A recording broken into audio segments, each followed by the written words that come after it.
રાજકોટ અને Bhavnagar railway ડિવિઝનની MP સાથે બેઠક યોજાશે।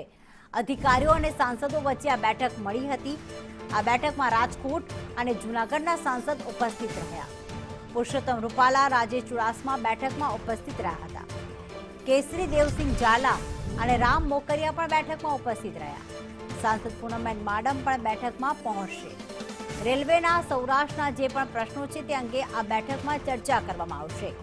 બેઠકમાં સૌરાષ્ટ્રને નવી ટ્રેન પણ મળી શકે છે, તો રાજકોટથી હરિદ્વાર કાયમી ટ્રેન આપવા આ બેઠકમાં માંગ કરવામાં આવી છે। દિવેશ જોડાઈ ગયા છે। દિવેશ, કેટલા વાગે આ બેઠક શરૂ થશે અને મુખ્યત્વે આ બેઠકમાં મુખ્ય કયા પ્રશ્નોની ચર્ચા કરવામાં આવશે?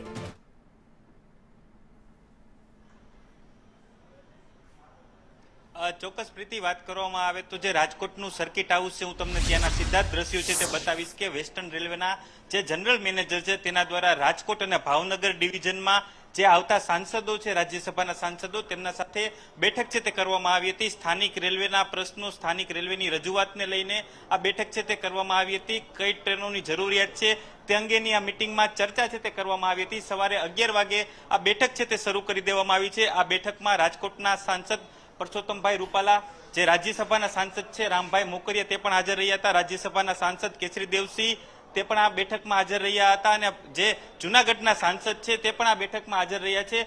છેલ્લા ઘણા સમયથી જો વાત કરવામાં આવે તો સૌરાષ્ટ્રમાં હરિદ્વાર જવા માટેનો ટ્રાફિક છે તે ખૂબ જ વધુ હોય છે, ત્યારે છેલ્લા 5 વર્ષથી રાજકોટ ડિવિઝન છે તેના દ્વારા હરિદ્વાર માટેની કાયમી ટ્રેનની માંગણી છે તે કરવામાં આવી રહી છે। છેલ્લા 5 વર્ષથી આ માંગણી છે તેને અસંતોષવામાં આવી છે, ત્યારે જે આ બેઠક પૂર્ણ થતા પુરુષોત્તમ રૂપાલા છે તેના દ્વારા નિવેદન આપવામાં આવ્યું હતું કે જે રેલવેના જનરલ મેનેજર છે તેના સમક્ષ રજૂઆત કરવામાં આવી છે કે જે હરિદ્વાર માટેની રાજકોટથી કાયમી ટ્રેન મળે અને જે બીજી અન્ય 2-3 ટ્રેનો છે તેના સ્ટોપેજ વધારવામાં આવે અને રાજકોટ ડિવિઝન છે કે જ્યાં અમદાવાદ 5 થી 6 જે વીકલી ટ્રેનો છે તે ત્યાં પડી રહેતી હોય છે તેને રાજકોટ સુધી લંબાવવા માટેની માંગણી છે તે કરવામાં આવી છે, પરંતુ હજુ સુધી રાજકોટને ક્યારે હરિદ્વારની ટ્રેન મળશે તે ક્લિયર થયું નથી। એટલે કે રાજકોટ નહીં પરંતુ સમગ્ર સૌરાષ્ટ્રના લોકો છે રાજકોટ ડિવિઝનથી જે મુસાફરી કરતા મુસાફરો છે તેને હજુ પણ હરિદ્વાર માટેની કાયમી ટ્રેન માટેની રાહ જોવી પડશે, કેમ કે પુરુષોત્તમ રૂપાલા છે તેના દ્વારા જણાવવામાં આવ્યું હતું કે બધા સાંસદો છે તેના દ્વારા રજૂઆત કરવામાં આવી છે કે વહેલી તકે હરિદ્વાર માટેની કાયમી ટ્રેન છે તે